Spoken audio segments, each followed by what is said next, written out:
Hello friends, welcome to concept classes.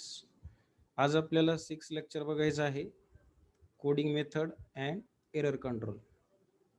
So in previous lecture we studied that Hamming distance, minimum distance, redundancy, then error detection and parity check. म्हणजेच error डिटेक्शनच्या मेथडमधली 3 method होत्या. त्यापैकी आपण first बघितली होती, that is parity check, error control. Okay. So आज आपल्याला सेकंड मेथड बघायची आहे, त्याला आपण म्हणतो checksum for error detection. So checksum for error detection ही मेथड इंट्रोड्यूस का बरं झाली? कारण पायरेटी बीटमध्ये किंवा पायरेटी चेकमध्ये आपण वन ऑर मोर जे एरर असतील, right, we are not able to detect it, right? So that this problem is solved in a, that is a checksum for error so हा जो प्रॉब्लेम रिझॉल्व करण्यात आला, तर चेकसम एररचं प्रिन्सिपल बघण्याआधी आपण याला एक्झाम्पलच्या स्वरूपामध्ये समजून घेऊ. जसं की माझ्याकडं वर्ड ए आहे, 1011. सो आपल्याकडे दोन प्रकारचे वर्ड आहे, एक वर्ड ए अँड वर्ड बी. आता ह्या दोन वर्डला आपण जर ॲड केलं तर आपल्याला काय मिळणार? एक थर्ड फॉर्ममधलं यांची समेशन मिळणार, राईट. तर प्रिन्सिपल असं आहे याचं की transmitted the word that is A, right, and add the second word. म्हणजे प्रिव्हियस वर्ड काय होता? ए, आणि त्याच्यामध्ये आपण वर्ड बी ॲड केला, आणि देन यांची जी सम आली तर ती ही सम पण काय करणे? ट्रान्समिट करणे. तर त्यालाच आपण म्हणतो checksum for error detection. ठीक आहे. जर आपण यांची ॲडिशन करण्याचा प्रयत्न केला तर 1 1 + 0 दॅट इज 1, 1 + 1 0, 1 + 1 1, हे 1 + 0 इज 1, 0 + 0 इज 1, 1 0 1 0 1 1. आता ही डिजिटल मधली सम आहे, यालाच आपण काय म्हणतो? चेक सम. हे काय झालं? आपला प्रिव्हियस डेटा झाला किंवा प्रिव्हियस वर्ड म्हणू. त्या प्रिव्हियस वर्डमध्ये आपण नेक्स्ट वर्ड काय करतो? ॲड करतो. ॲड करून यांची सम झाल्यानंतर ही चेक सम ही सुद्धा आपण काय करतो? आपण ट्रान्समिट करतो. तर हे झालं याचं साधं सरळ प्रिन्सिपल. आता आपण जर एरर सिम्पली बघितलं तर एरर हा ऑकर होत असतो due to that is a burst. आणि ही जी बस्ट प्रोसेस मुळे एरर क्रिएट झालेला आहे, तर पायरेटी चेक जी मेथड आहे ती ह्या बस्ट एररला रिमूव्ह करू शकत नाही किंवा डिटेक्ट करू शकत नाही. सो दॅट आपल्याला वळावं लागतं, that is a check some for error detection purpose. So we will discuss the step for producing the check some error. So note this. Step for producing a checksum. Checksum produce करण्यासाठी काय step आहे? First आपण काय करतो? Transmit the word. जो की word a आपण transmit केला होता त्या प्रमाणात आपण हा ट्रान्समिट करणार. नंतर आपण ॲड करतो previous word. Okay. Then previous word आल्यानंतर त्याचा जो आपल्याला ॲडिशन मिळाली आहे, राईट, ही जी ॲडिशन आहे ती पण आपण काय करतो? नंतर ट्रान्समिट करतो. आणि ही जी ॲडिशन आली होती, राईट, ही कंटिन्युअसली आपण काय करतो? लास्ट वर्ड पर्यंत data to be block is to be transmitted. म्हणजे जोपर्यंत लास्ट वर्ड येत नाही तोपर्यंत आपण हे ॲडिशन किंवा ट्रान्समिट करण्याची प्रोसेस ही चालूच राहते. आणि ॲट द एंड, फिफ्थ पॉईंटला, at the end of a block data the transmit the data in a final but sum without considering what MSB carry. MSB carry most significant byte carry ही जी आहे फायनलला आपण काय करतो? Transmit करतो without considering the MSB bit also. Okay. So फर्स्टमध्ये transmit the word and add the previous word, जे की आपण प्रिन्सिपलमध्येच बघितलं होतं ही condition. Right. Principle of what, check some error detection. Then यानंतर पॉईंट येतो बघा, how to detect the error using a check sum byte. How to detect, आपण पायरेटी चेकला पण ह्याच पद्धतीने बघितलं होतं बघा. Okay, so first how to detect the error after the transmitting in data. आपण जो डेटा बाईट हा ट्रान्समिट केला, राईट. ट्रान्समिट केल्यानंतर हा आपला डेटा किती बाईटचा आहे, 8 बाईटचा. देन चेक सम एरर, ट्रान्समिट केलेला डेटा हा receiver by receiver is to be adding its a byte. Receiver पण काय करतो, याच्यामध्ये ॲड करतो त्याचे बाईट. जर ट्रान्समीटर आणि रिसिव्हर हा जर डेटा आयडेंटिकल असेल, then there is no error. म्हणजे सारखा जर असेल तर no error. If it is a different, then error is to be occur. ठीक आहे. आता साधं आहे, आपण कम्युनिकेशन शिकतोय, ट्रान्समीटरला जे इनपुट पाठवलेलं आहे तेच आउटपुटला पाहिजे. ते जर नसेल तर सिम्पली एरर झालं आपण असं म्हणतो, बरोबर. तर त्या पद्धतीमध्ये. ओके, तर नेक्स्ट पॉईंट बघायचा आपल्याला आता, 2 डायमेन्शनल पॅरिटी चेक. आपण फर्स्ट 1 डायमेन्शन बघितलं, आता 2 डायमेन्शनल बघायचं कशा प्रकारे वर्क करतं.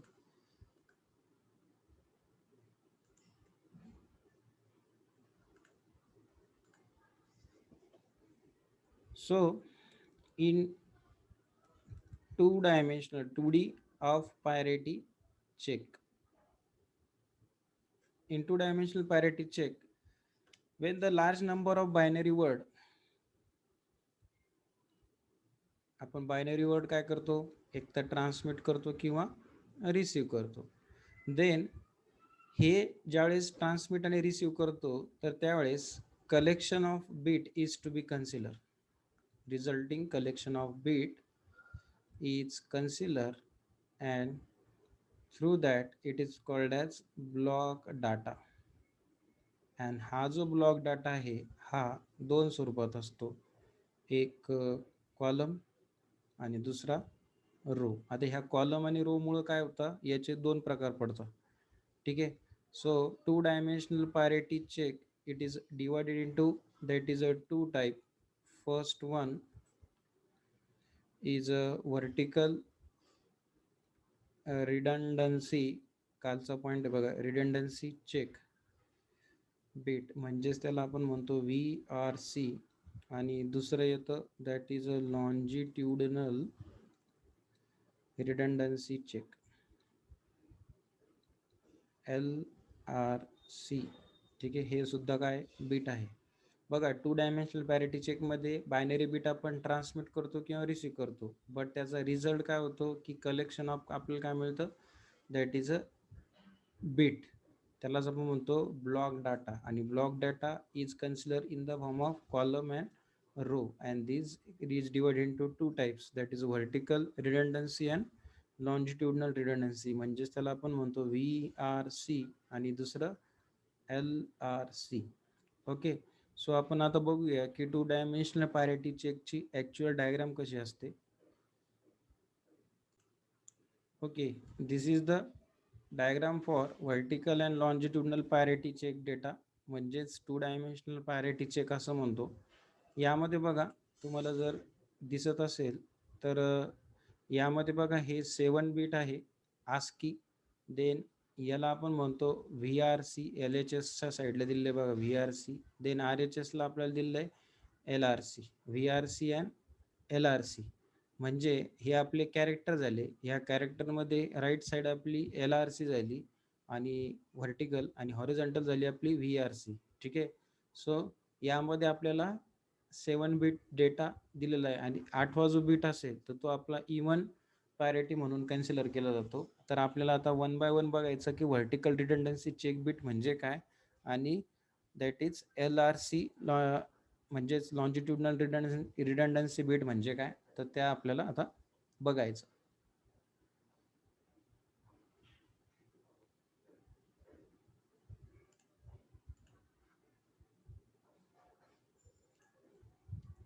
आता बघा VRC vertical redundancy check bit ही एक प्रकारची associated with what ASCII ASCII code जो असतो राईट याचा कॅरेक्टर आपण वापरतो.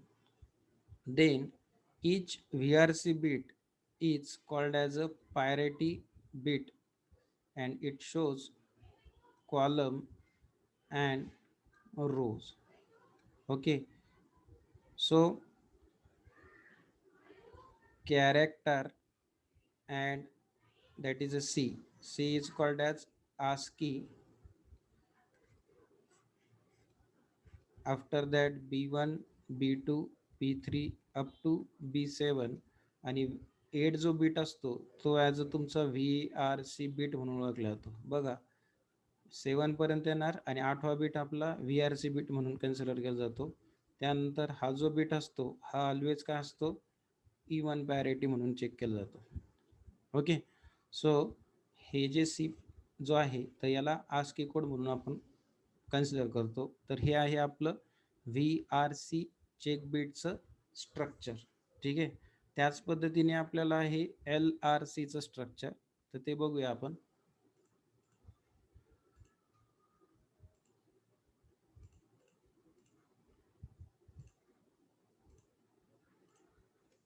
So second one is LRC bit, त्यालाच लॉन्जिट्युडनल रिडंडन्सी बीट असं म्हणतो. It is associated with rows of data. पहिल्या याच्यामध्ये काय होता कॉलम होता. ओके, ॲक्च्युली मला असं वाटतं मी रोज पण टाकलं, तो make it clear. In a VRC only column is consider आणि LRC मध्ये फक्त रोज कन्सिडर केलं जातं. आणि रो कन्सिडर करून त्यामध्ये पण काय कन्सिडर करतो आपण E1 पॅरिटी, जसं की प्रिवियस मध्ये बघितलं होतं आपण. सो यामध्ये आपण B1 देन रो एक घेतलेला आहे, row 1 1 1 1 0 1 0 1 0 1. This is what LRC bit. ठीक आहे, आणि हा काय दाखवतो आपल्याला E1 parity. Okay, so how to locate the bit error. आता बीट एरर कशा प्रकारे आपण लोकेट करायचं बघा. एक करेक्ट आणि नॉन करेक्ट अशा प्रकारचे LRC कॉलम आपल्याला आता बघायचे. तर how to locate the bit error, so we will see that. बघा इथं आता एक एक्झाम्पल दिलेलं आहे आपल्याला की following bit stream is encoded using VRC and LRC in the E1 parity. Locate the correct the error in the present it. बघा first आणि सेकंड बीटमधला म्हणजे ट्रान्समिटेड आणि रिसिव्हर डेटा हा काय पाहिजे आपल्याला इक्वल पाहिजे. तर हे जे आहे बघा ॲज इट इज जो डेटा आहे तो आपण इथं मेन्शन केलेला आहे. बट यामध्ये हा जो हॉरिझॉन्टल आहे कॉलम हे रोज त्याला आपण VRC म्हणतो आणि हा जो व्हर्टिकल आहे त्याला आपण काय म्हणतो LRC राईट. तर हाच डेटा काय होतो एवढा चेंज होतो आणि त्याच्यावरून आपण सांगतो की बीटमध्ये एरर आहे किंवा नाही. आता बघा इथे एक 1 बीट एरर दिलेला आहे राईट. सो हा बीट एक बीट जर एरर दाखवते तर तुमचं बघा ॲट द VRC ला हा काय दाखवणार तुमची रॉंग पॅरिटी दाखवणार आणि रॉंग पॅरिटी झाली म्हणजेच तुमची LRC ही सुद्धा काय होणार रॉंग होणार. तर अशा प्रकारे आपण काय करतो याचा डेटा चेक करत असतो. बघा इथं आपल्याला 1 1 1 म्हणजे 2 जर 1 आहे तर किती झाले 0 आणि तिसरा एक 1 झाला म्हणून हा इथं 1 झाला. इथं बघा 1 1 1 1 अँड 1 किती टाइम्स आहे 4 टाइम्स. म्हणजे हा काय झाला एक मिनटं 1 2 5 टाइम्स आहे. 5 टाइम्स म्हणजे 4 टाइम्सचा 0 आणि 1 एक 1 तो ॲड होणार इथं 1 झाला. त्यानंतर हा 1 1 1 अँड 1 किती वेळेस आहे 4 वेळेस म्हणून हा 0. त्यानंतर इथं फक्त 2 वेळेस 1 आहे त्यामुळं हा 0 आणि इथं एक 0 म्हणजे हा एक एरर आहे. ठीक आहे, तर 1 1 1 तर 3 वेळेस 1 आहे म्हणजे याचा आन्सर 1 यायला पाहिजे होतं पण तो काय येतो तुमचा तिथं 0 हे एरर आज दाखवल्यामुळं इथं प्रॉब्लेम झाला. ठीक आहे, सो हा एक तर रॉंग झाला त्याच्यामुळं इकडं जे चेक करणार आपण राईट साईडला राईट हा हॉरिझॉन्टल आणि हा इथं व्हर्टिकल, हे दोन्ही कसे पाहिजे, मॅच झालेले पाहिजे ना. त्यामुळं पूर्ण जो आहे अशा प्रकारे आपण काय करतो, हा एरर फाइंड आउट करतो. ठीक आहे. सो आता आपल्याला सायक्लिक रिडंडन्सी चेक हे नेक्स्ट लेक्चरला बघायचं. So we will stop here. Thank you.